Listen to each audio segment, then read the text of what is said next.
Magandang araw, mga bata sa ika-6 na baitang. Dumako na tayo ngayon sa ating ika-5 linggo para sa araling Panlipunan 6. Upang matutunan ninyo ang nilalaman ng ating aralin, inaasahan na naipamamalas ang mapanuring pag-unawa at kaalaman sa bahagi ng Pilipinas sa globalisasyon batay sa lokasyon nito sa mundo, gamit ang mga kasanayang heograpiya at ang ambag ng malayang kaisipan sa pag-usbong ng nasyonalismong Pilipino. Gayun din, inaasahan na maipamalas ninyo ang pagpapahalaga sa kontribusyon ng Pilipinas sa isyong pandaigdig batay sa lokasyon nito sa mundo. At ngayong linggong ito, inaasahan na mabigyan nyo ng halaga ang deklarasyon ng kasarinlan ng Pilipinas at ang pagkatatag ng unang republika. O handa na ba kayo sa ating aralin? Ang ating aralin ngayon ay ang deklarasyon ng kasarinlan ng Pilipinas at ang pagkatatag ng unang republika. Bago natin simulan ang ating aralin, nais ko munang gawin natin ang gawain 1. Sunod, pangyayari. Pagsunod-sunurin ang mahalagang pangyayari na naganap sa kasaysayan ng Pilipinas. Gamitin ang mga bilang 1 hanggang 10. O handa na ba kayo?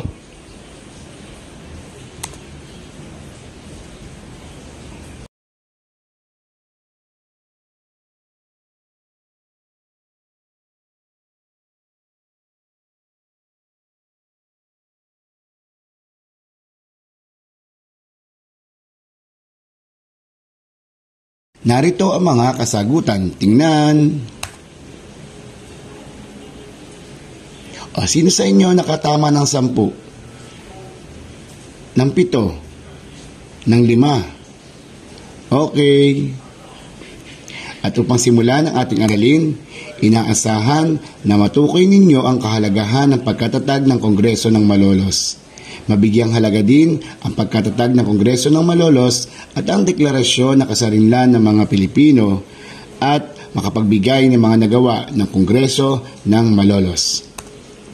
Sa nakaraang aralin, tinalakay at inilarawan ang mga partisipasyon ng mga kababaihan sa Rebolusyong Pilipino. At sa araling ito, pag-aaralan naman natin at susuriin ang kahalagahan ng pagkatatag ng Kongreso ng Malolos at ang deklarasyon na kasarinlan ng mga Pilipino.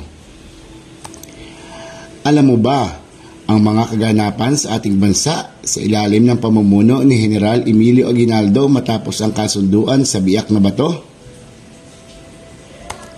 Alam mo ba ang mithiin ng General sa paglaban sa mga Espanyol? Pues kung hindi pa, makinig mabuti.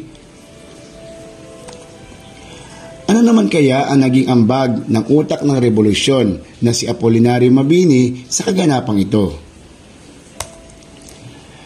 Matapos matalo ng mga Amerikano ang mga Espanyol sa labanan sa Maynila, ay agad na bumuo ang ilang manghihimagsik na mga plano para sa kalayaan ng Pilipinas mula sa mga Espanyol. Ang paglaban ng mga bayani sa ating kasarinlan ay nagbigay daan sa ating mga Pilipino na isabuhay ang mga ginawa ng ating bayani upang makamit ang ating kalayaan. Sa ngayon, tinatamasa na natin ang kasarinlan ng ating bansa.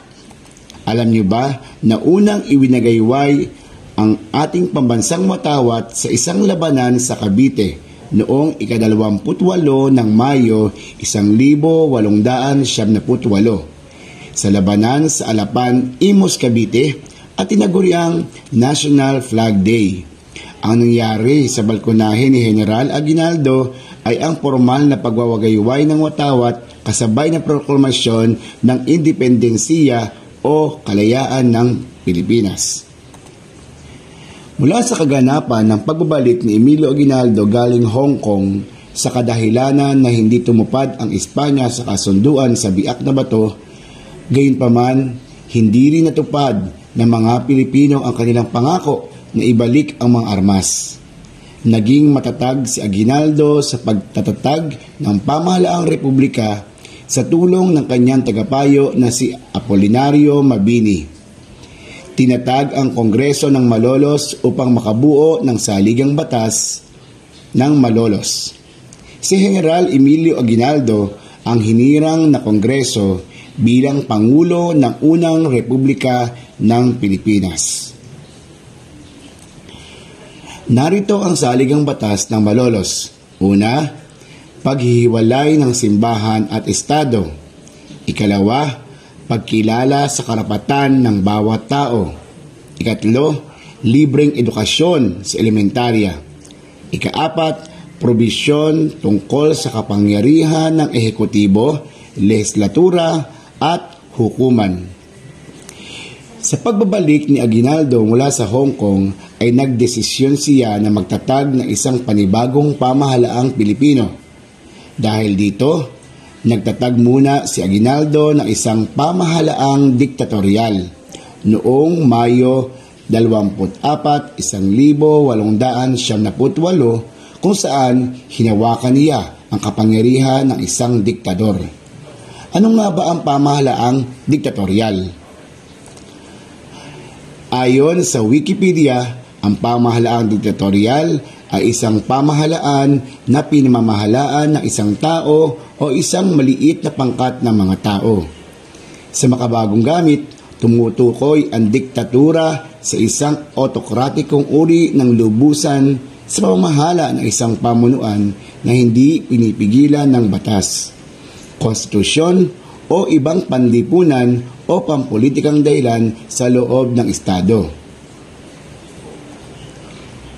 Balikan natin ang ating pinag-uusapan. Binigyan diin ni Aguinaldo na ang kapangyarihang ito ay pansamantala lamang dahil na rin sa pangangailangan ng sitwasyon. Ano nga ba ang nangyayari noong panahong iyon? Ituloy natin. Sinunod niya ang payo ng abogadong si Ambrosio Rianzares Bautista na kailangan muna na magtatag na isang pamahalaang diktatorial upang ganap na masaklawan ang buong bansa at madaling mapagtagumpayan ang pakikidigma. Ang pamahalaang diktatorial ay mananatili habang may digmaan. Ito ay hahalinhan ng isang republikang magtatayo ng isang pamahalaang federal na itinadhana ng saligang batas na dala niya mula sa Hong Kong at isinulat ni Mariano Ponce. Noong Hunyo 12, 1878 sa Kawit, Cavite, unang ipinahayag ang kasarinlan ng Pilipinas.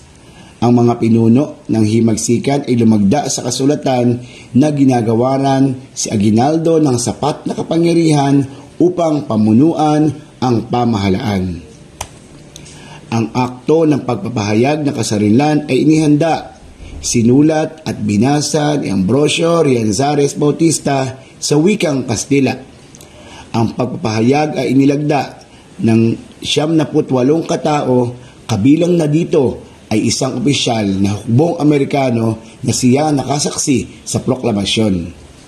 Si Apolinario Mabini naman ang naglingkod bilang pinunong tagapayo ni Aguinaldo. Kalisabay nito, ibinagayway ang bandilang Pilipino sa tugtog ng Marcha Pilipina Magdalo. Alam mo ba kung ano iyon? Ito ang ating pambansang awit na kilala ngayon bilang Lupang Hinirang. Ito ay isinulat ni Julian Felipe at nang naglaon ay nilapatan ng titik ni Jose Palma. Ang bandila ng Pilipinas ay tinahi ni Marcela Agoncillo, Josefa Herbosa de Natividad at Lorenza de Agoncillo sa Hong Kong.